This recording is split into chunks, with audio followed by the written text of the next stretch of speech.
What's up, everybody? Welcome to another Manon's Minute, and I wanted to talk about a subject that I believe I'm going to catch, again, a lot of flack about, but I don't know. I've seen it going on a lot in the community, and I just wanted to express my opinion and my personal view of the whole situation. If you've been around modern paganism for any length of time, you've probably noticed something funny. Not everyone says the same words the same way. For instance, one person, let's use athame, for instance. There are so many ways people will pronounce that word. You have, obviously, the athame is the black-handled traditional knife that a lot of witches, Wiccans, and ceremonial magicians use. Some will say athame, which I tend to say athame. Some will say atham. Some will say adame. Some will say athame. It's just, so there's quite a few different ways to mention it. Let's take another one. Samhain, the holiday that takes place on October 31st. It is pronounced Samhain. I say Samhain. Some people say Samhain. And some say, I've even heard it called Sovin. And then there's another famous holiday, Lughnasadh. Some say Lughnasadh, some say Lunasad, and even Imbolc. Some say, which is in February, some say Imbolg, some say Imbolc, some say Oimok. There's different ways of saying it. Another great one, a goddess, famous goddess a lot of people love. I've done a video about her, Hecate. I say Hecate. Some say Hecate. Some say Hecate. And you've got yourself a regular chorus of variations here. At first glance, it might seem confusing, but here's the thing. It's actually perfectly okay. Language is a living, breathing thing. The reason this happens is pretty simple. Language evolves. Words are living, not frozen in time.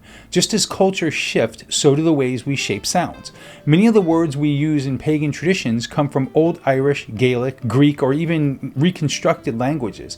They didn't originate in modern English, so there's no single correct way to pronounce them.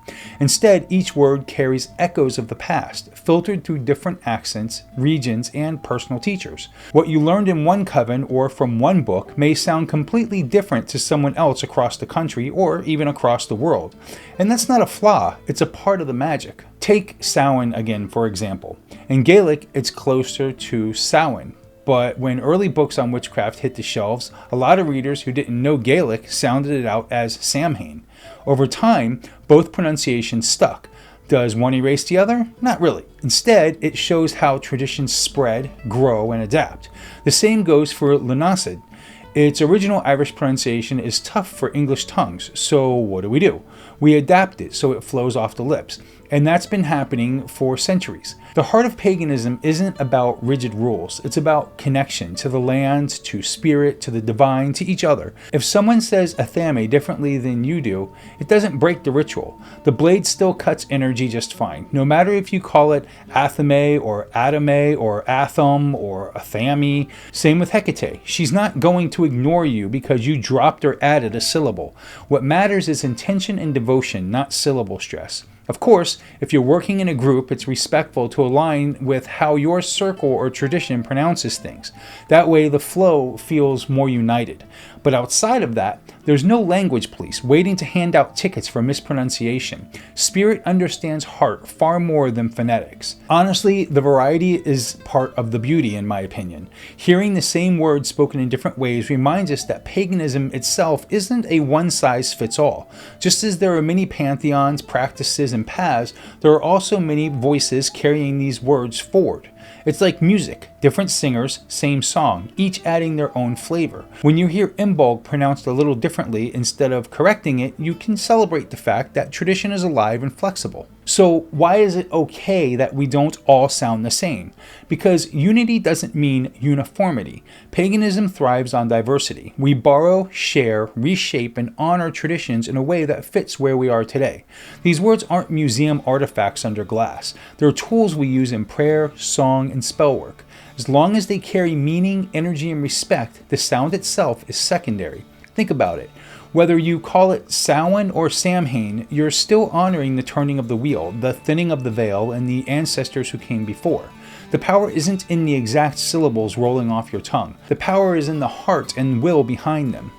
So next time you stumble over lunacid or wonder if you're saying athame wrong, take a breath and remember, it's not a spelling bee, it's a spiritual path. As long as the word helps you connect, whether to your gods, your coven, or your own inner spark, you're doing just fine. And maybe, just maybe, the gods enjoy hearing their names in many voices spoken with love from every corner of the world.